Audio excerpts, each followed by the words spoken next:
Hello बच्चों, मैं इमरान खान एक बार फिर से आपका आईबीएन ऑनलाइन प्लेटफॉर्म पर हार्दिक स्वागत करता हूं। देखिए बेटा जी, जैसा कि आप लोगों के याद है, हम लोगों ने इनऑर्गेनिक केमिस्ट्री का एक धमाकेदार चैप्टर स्टार्ट कर रखा है, जिसका क्या नाम है भाई? D and F block elements, बोले तो डी तथा एफ ब्लॉक तत्व है। और बेटा अगर आपको याद हो तो इस चैप्टर के अंदर मैंने जो टॉपिक स्टार्ट किया था वो था डी ब्लॉक तत्वों के सामान्य गुण, और उसमें पहला पॉइंट मैंने स्टार्ट कर दिया था, और वो क्या था? एटॉमिक साइज, बोले तो परमाणुवीय आकार। मैंने आपको बताया था कि परमाणुवीय आकार को दुनिया में सिर्फ दो ही कारक प्रभावित करते हैं। पहला प्रभावी नाभिकीय आवेश और दूसरा परिरक्षण प्रभाव। मैंने आपको बताया था कि जो परमाणुवीय आकार होता है वो प्रभावी नाभिकीय आवेश के व्युत्क्रमानुपाती होता है और परिरक्षण प्रभाव के समानुपाती होता है। यानी जैसे जैसे जेड इफेक्टिव का मान बढ़ता है ना, वैसे वैसे परमाणुवीय आकार का मान कम होता है, और जैसे जैसे सिग्मा का मान बढ़ता है वैसे वैसे परमाणुवीय आकार का मान भी बढ़ता है। क्या इतना आपको याद है क्या? उसके बाद में मैंने आपको बताया था कि अपना ये जो पहला पॉइंट है, कौन सा? Atomic size. इस पॉइंट को बेटा अपन दो प्रकार से पढ़ेंगे, और सबसे पहले तो अपन पढ़ेंगे एटॉमिक साइज को left to right, left to right. क्योंकि बेटा हम लोग 11th क्लास के अंदर एक बात पढ़ते हैं, क्योंकि बेटा हम लोग 11th क्लास के अंदर एक बात पढ़ते हैं कि एक आवर्त में, अब किस में? एक आवर्त में बाएं से दाएं जाने पर आकार के मान में क्या होती है? कमी होती है। मैंने चिल्ला चिल्ला कर, चीख चीख कर आपको 11th क्लास के अंदर बताया था कि एक आवर्त में बाएं से दाएं जाने पर आकार का मान घटता है, आकार का मान घटता है। लेकिन इससे पिछले वीडियो में ही मैंने आपको बताया है संक्रमण श्रेणी में ऐसा नहीं होता।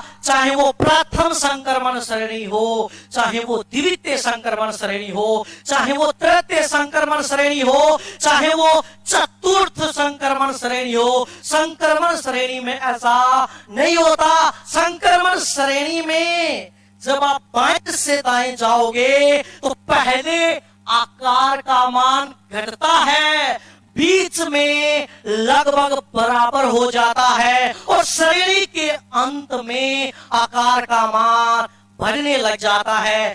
यानी संक्रमण श्रेणी ने तो कुदरत का करिश्मा ही बदल दिया।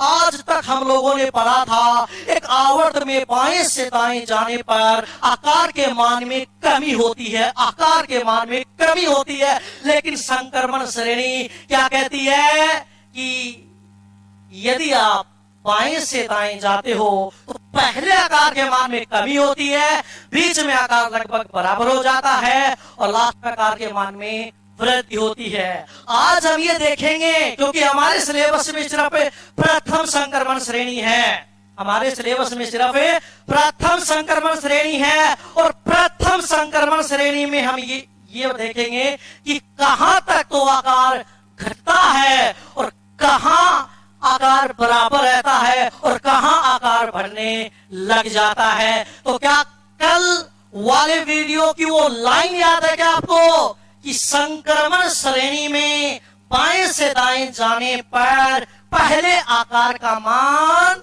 घटता है, बीच में बराबर हो जाता है और लास्ट में बढ़ने लग जाता है। इस वीडियो लेक्चर के अंदर हम ये देखेंगे कि प्रथम संक्रमण श्रेणी में कहां से लेकर कहां तक तो आकार का मान घटेगा, और कहां से लेकर कहां तक आकार का मान बराबर रहेगा, और कहां से लेकर कहां तक आकार का मान बढ़ेगा, ये आज के इस वीडियो में मैं बताऊंगा आपको। बिल्कुल भी टेंशन लेने की जरूरत है नहीं है, सारा का सारा ध्यान मेरी तरफ होना चाहिए। तो क्या बेटा आपको प्रथम संक्रमण श्रेणी याद है? यस सर, आपने याद करवाई थी। अरे हाँ बेटा, मैंने ही याद करवाई है। बिल्कुल, प्रथम संक्रमण श्रेणी क्या है? साइंस टीचर विनीता करमानी मन फे को नी क्यों जान जलाती हो। अब याद है कि नहीं है? क्या इनके परमाणु क्रमांक आपको याद हैं? हाँ सर, इनके परमाणु क्रमांक भी हमें याद है। 21, 22, 23, 24, 25, 26, 27, 28, 29 और 30। क्या इनके इलेक्ट्रॉनिक विन्यास भी आपको याद हैं? यस सर, इनके इलेक्ट्रॉनिक विन्यास भी हमारे याद हैं। इलेक्ट्रॉनिक विन्यास भी सर हमारे याद है। मैंने पूछा भाई क्या होगा इनका इलेक्ट्रॉनिक विन्यास, तो बच्चों ने जवाब दिया कि सर स्कैंडियम का तो होगा 4s2। क्या भाई याद है ना आपको? 4s2 3d1, ठीक है। टाइटेनियम का क्या होगा? 4s2 3d2। वैनेडियम का क्या होगा? 4s2 3d3। और याद करो वो दिन जिस दिन मैंने आपको बताया था कि क्रोमियम तो एक्सेप्शन होता है। क्या होता है? एक्सेप्शन होता है, अपवाद होता है। अरे यस कि नो? और ये क्या होगा? 4s1 3d5। अरे यस कि नो? बिल्कुल भी आपको टेंशन लेने की जरूरत नहीं है। और मैग्नीज क्या हो जाएगा? 4s2 3d5। ये क्या हो जाएगा? 4s2 3d6। और ये क्या हो जाएगा? 4s2 3d7। और ये क्या हो जाएगा? 4s2 3d8। और कॉपर वापस याद करो बेटा वो दिन जिस दिन मैंने बताया था कॉपर एक्सेप्शन होता है। क्या होगा? 4s1 3d10। और बताओ बेटा जिंक का तो आप बता ही दोगे 4s2 3d10। अरे यस की नो? तो ये बातें तो बेटा को याद हैं। अरे यस की नो? तो देखिए बेटा मैंने आपको क्या बताया था, हमारे सिलेबस में सिर्फ क्या है? प्रथम संक्रमण श्रेणी। कौन सी संक्रमण श्रेणी हमारे सिलेबस में सिर्फ है? प्रथम संक्रमण श्रेणी। तो यहां पर मैं लिख भी देता हूं प्रथम संक्रमण श्रेणी, या इसको अपन क्या बोलते हैं? 3D श्रेणी। यही बेटा अपने सिलेबस में है। और आपकी जानकारी के लिए बता देता हूं बेटा, आपकी जानकारी के लिए बता देता हूं, प्रथम संक्रमण श्रेणी में स्कैंडियम से लेकर प्रथम संक्रमण श्रेणी में जब अपन बाएं से दाएं जाएंगे, अरे बाएं से दाएं किस में जाते हैं अपन? आवर्त में। और प्रथम संक्रमण श्रेणी भी तो आवर्ती है। और ये आवर्त सारणी का कौन सा आवर्त है? चौथा आवर्त है। तो इसमें बेटा अपन बाएं से दाएं जाएंगे, लेफ्ट से राइट जाएंगे।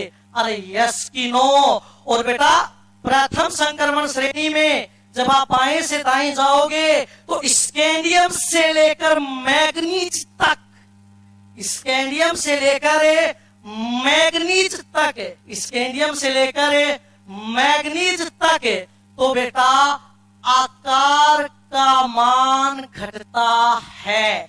कहां से लेकर कहां तक? स्कैंडियम से लेकर मैग्नीज तक आकार का मान घटता है। और उसके बाद में बेटा आयरन से लेकर निकल तक आकार का मान लगभग क्या रहता है? समान रहता है।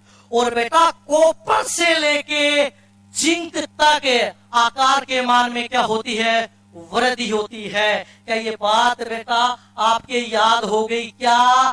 कि स्कैंडियम से लेके मैग्नीज तक तो आकार के मान में कमी होती है, और आयरन से लेके निकल तक आकार का मान लगभग क्या रहता है, बराबर रहता है। और कॉपर से लेके जिंक तक आकार के मान में क्या होती है, वृद्धि होती है। और मैंने आपको बताया भी था, प्रथम संक्रमण श्रेणी में बाएं से दाएं जाओगे तो पहले तो आकार का मान घटेगा, बीच में लगभग बराबर रहेगा और श्रेणी के अंत में आकार के मान में वृद्धि होगी। क्या ये ट्रेंड, क्या ये कॉन्सेप्ट आपके दिमाग में सेट हो गया क्या, कि स्कैंडियम से लेकर मैग्नीज तक आकार के मान में कमी होती है और आयरन से लेकर निकल तक आकार का मान लगभग क्या रहता है, समान रहता है। और कॉपर से लेकर जिंक तक आकार के मान में क्या होती है, वृद्धि होती है। क्या ये बात आपको अपने माइंड के अंदर सेट हो गई क्या? बिल्कुल, वेरी गुड बेटा, बहुत ही लाजवाब प्रदर्शन।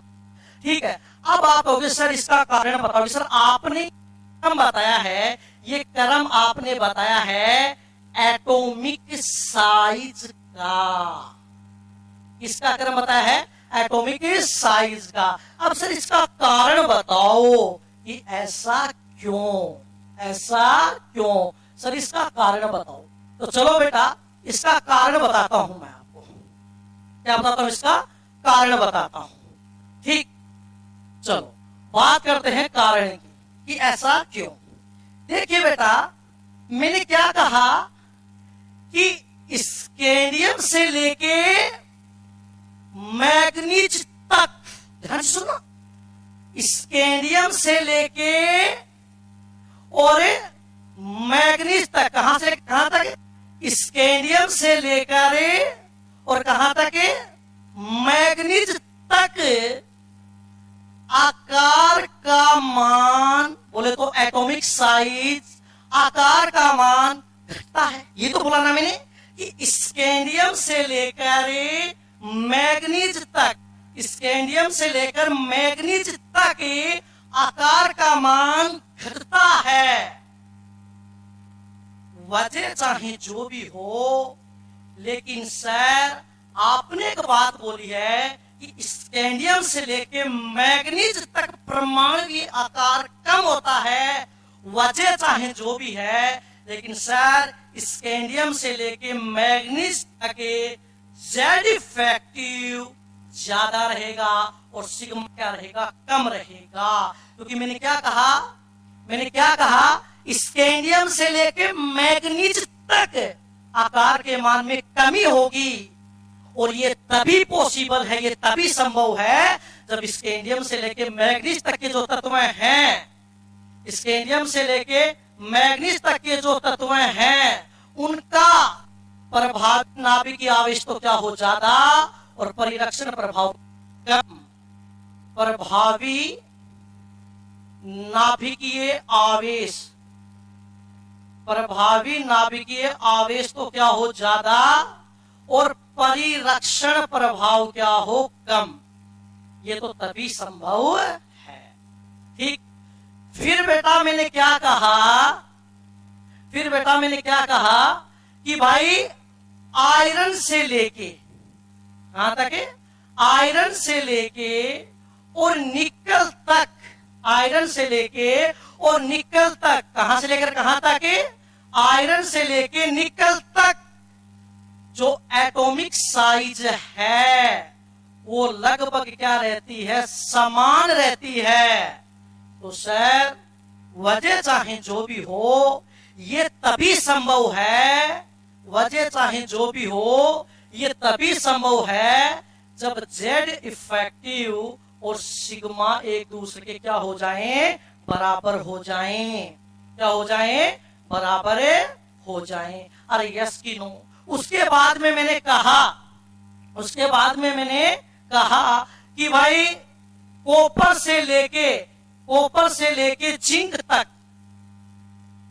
कॉपर से लेके जिंक तक आकार के मान में क्या होती है, वृद्धि होती है। एटॉमिक साइज क्या होता है, बढ़ता है। बताओ बेटा, अगर एटॉमिक साइज कॉपर से लेके जिंक तक बढ़ता है तो वजह चाहे जो भी हो, ये तभी संभव है जब जेड इफेक्टिव तो कम हो और सिग्मा क्या हो, ज्यादा हो। अब बेटा इन तीनों कॉन्सेप्ट को एक साथ देखिए आप। देखिए थोड़ा सा ऊपर कर देता हूं आपकी सुविधा के लिए। देखिए बेटा, सुनना मेरी बात ध्यान से, जो बात बोलूं उस पर ध्यान देना। देखिए मैंने क्या कहा कि प्रथम संक्रमण श्रेणी में पहले आकार का मान घटता है, बीच में लगभग बराबर होता है, लास्ट में बढ़ने लग जाता है, और ये तभी संभव है जब ये कंडीशन हो। तो प्रथम संक्रमण श्रेणी को यदि आप ध्यान से देखोगे तो आपको पता चलेगा कि जब आप प्रथम संक्रमण श्रेणी में लेफ्ट से राइट जाओगे तो बेटा ये जो सिग्मा है ना, इस सिग्मा की औकात बढ़ रही है। प्रथम संक्रमण श्रेणी में बाएं से दाएं जाने पर सिग्मा की औकात बढ़ रही है। देखो पहले सिग्मा जेड इफेक्टिव से कम था, फिर धीरे धीरे बराबर हो गया, और लास्ट में जेड इफेक्टिव से ज्यादा हो गया। इसका मतलब क्या है कि प्रथम संक्रमण श्रेणी में बाएं से दाएं जाने पर परिरक्षण प्रभाव के मान में वृद्धि होती है, परिरक्षण प्रभाव के मान में लगातार वृद्धि होती है, और यही कारण है कि पहले का मान घटता है, फिर बराबर होता, लास्ट में बढ़ने लग जाता है। तो याद कर लोगे ना बेटा कि प्रथम संक्रमण श्रेणी में स्कैंडियम से लेकर मैग्नीज तक आकार के मान में कमी होती है, और आयरन से लेकर निकल तक आकार का मान लगभग समान रहता है, और कॉपर से लेकर जिंक तक आकार के मान में वृद्धि होती है। अब आप कहोगे कि सर आज तो हम याद कर लेंगे लेकिन कल को हम भूल जाएंगे। ये तुम्हें भुलाएंगे लेकिन भूलने का नहीं, ये तुम्हें भुलाएंगे लेकिन भूलने का नहीं, भुलाती है मगर जाने का नहीं, ये तुम्हें भुलाएंगे लेकिन भूलने का नहीं। अरे यस की नो? चलो भाई ये बात तो आपके समझ में आ गई। ठीक, अब थोड़ा सा और समझाता हूं मैं आपको। देखिए एग्जाम्पल से समझाता हूं, एग्जाम्पल से आपको कुछ चीजें ज्यादा समझ में आती है। ठीक, जैसे मान लो बेटा ये क्या है, नाभिक है। ठीक, प्रथम संक्रमण श्रेणी में जितने भी तत्व, बाह्यतम कोष कौन सा है, 4s, और बाह्यतम कोष के अंदर वाला कौन सा होगा, उपांत्य कोष। और ये तो क्या है, बाह्यतम कोष, ये तो क्या है, बाह्यतम कोष, और ये क्या है, उपांत्य कोष। अरे यस की नो? और प्रथम संक्रमण श्रेणी में क्या होगा, पहले इलेक्ट्रॉन किस में जाएंगे, 4s में। जब 4s बढ़ जाएगा उसके बाद में एक एक इलेक्ट्रॉन किस में आएगा, 3d में। यदि मैं सबसे पहले बात करूं किसकी, यदि मैं सबसे पहले बात करूं किसकी, स्कैंडियम की, तो स्कैंडियम का इलेक्ट्रॉनिक विन्यास क्या होता है, 4s2, 4s2 और 3d1। अरे यस की नो? तो बताओ स्कैंडियम बाह्यतम कोष में कितना इलेक्ट्रॉन है, 2, उपांत्य कोष में कितना इलेक्ट्रॉन है, 1। क्या उपांत्य कोष का ये 1 इलेक्ट्रॉन इन बाह्यतम कोष के 2 इलेक्ट्रॉन पर ज्यादा प्रतिकर्षण लगाएगा क्या? यानी यहां पर सिग्मा की वैल्यू क्या रहेगी, कम रहेगी। अरे यस की नो? ठीक, अगर मैं बात करूं किसकी, जिंक की, अगर मैं बात किसकी करूं, जिंक की, तो जिंक में क्या होगा, 4s में तो कितने, 2, लेकिन 4s में तो कितने, 2, लेकिन 3d में कितने हैं, 10। 3d में कितने हैं, 10। अब बताओ ये 10 इलेक्ट्रॉन इस पर क्या लगाएंगे, भयंकर प्रतिकर्षण लगाएंगे, जिसे सिग्मा का मान वो ज्यादा बढ़ जाता है, और यही कारण है कि श्रेणी के अंत में आकार के मान में वृद्धि हो जाती है। तो देखो जब आप प्रथम संक्रमण श्रेणी में बाएं से दाएं जाओगे ना, तो उपांत्य कोष में एक एक इलेक्ट्रॉन बढ़ता जाएगा, उसी के साथ नाभिक में एक एक प्रोटॉन भी बढ़ता जाएगा। प्रोटॉन बढ़ेगा तो प्रभावी नाभिक आवेश बढ़ेगा, और इलेक्ट्रॉन बढ़ेगा तो परिरक्षण प्रभाव बढ़ेगा। अब आकार घटेगा या बढ़ेगा इस बात पे डिपेंड करेगा कि दोनों में प्रभावी कौन है। अगर जेड इफेक्टिव प्रभावी होगा तो आकार घटेगा, अगर सिग्मा प्रभावी होगा तो आकार बढ़ेगा। और ये प्रायोगिक रूप से देखा गया है कि स्कैंडियम से लेकर मैग्नीज तक ये जो तत्व है उनका जेड इफेक्टिव सिग्मा से प्रभावी है, और आयरन, कोबाल्ट, निकल इनका जेड इफेक्टिव और सिग्मा लगभग बराबर है, और कॉपर से लेकर जिंक तक जो जेड इफेक्टिव वो कम और सिग्मा ज्यादा, इसलिए आकार में वृद्धि होती है। अरे यस की नो? तो ये बातें बेटा आप याद कर लोगे। तो बेटा याद कर लेना, प्रथम संक्रमण श्रेणी में स्कैंडियम से लेकर मैग्नीज तक आकार, स्कैंडियम से लेकर मैग्नीज तक देख लो। प्रथम संक्रमण श्रेणी में स्कैंडियम से लेकर कहां से लेकर स्कैंडियम से लेके मैग्नीज तक तो आकार में क्या होती है कमी, और आयरन से लेके निकल तक आकार का मान लगभग क्या रहता है समान, और कॉपर से लेके जिंक तक आकार में क्या होती है वृद्धि। अब कई बच्चे इनमें कंफ्यूज हो गए, तो बेटा एमन है ना, ये आयरन, एमन और आयरन की साइज भी लगभग बराबर होती है, लेकिन एमन थोड़ा सा इससे क्या रहता है बड़ा, और निकल और कॉपर की साइज भी लगभग बराबर रहती है, लेकिन कॉपर निकल से स्लाइटली क्या होता है थोड़ा सा बड़ा होता है। अरे यस की नो, यानी जब अगर मैं देखो आपको एक छोटी सी बात बताऊं, अगर आप एनसीईआरटी बुक में देखोगे तो आपको एक ग्राफ मिलेगा, ठीक है ना, वहां पर ग्राफ आपको प्रथम द्वितीय तृतीय संक्रमण श्रेणी के दे रखे हैं, लेकिन मैं आपको एक ग्राफ समझा देता हूं। देखिए जब आप एनसीईआरटी की बुक में देखोगे ना बेटा, तो आपको एक ग्राफ मिलेगा इससे, ठीक, और आगे क्या बात समझ में, ठीक, उस ग्राफ में ये बता रखा है कि जब जैसे मान लो प्रथम संक्रमण श्रेणी है साइंस, ठीक, टीचर, विनीता, त्रिमानी, मन, फे, को, नी, क्यों जान जलाती हो, अरे यस की नो। तो जब एनसीईआरटी में आप ग्राफ देखोगे तो वो ग्राफ आपको ऐसा मिलेगा। अब इस ग्राफ का मतलब समझना बेटा, इस ग्राफ का मतलब ये है कि भाई स्कैंडियम से लेके मैग्नीज तक आकार के मान में कमी हुई है, और आयरन से लेके निकल तक आकार का मान लगभग क्या समान है, और फिर वापस आकार में क्या होती है वृद्धि होती है। अब मेरा आपके लिए क्वेश्चन है बेटा, आप मुझे बताओगे कि प्रथम संक्रमण श्रेणी में सबसे बड़ा आकार किसका है। Thank you very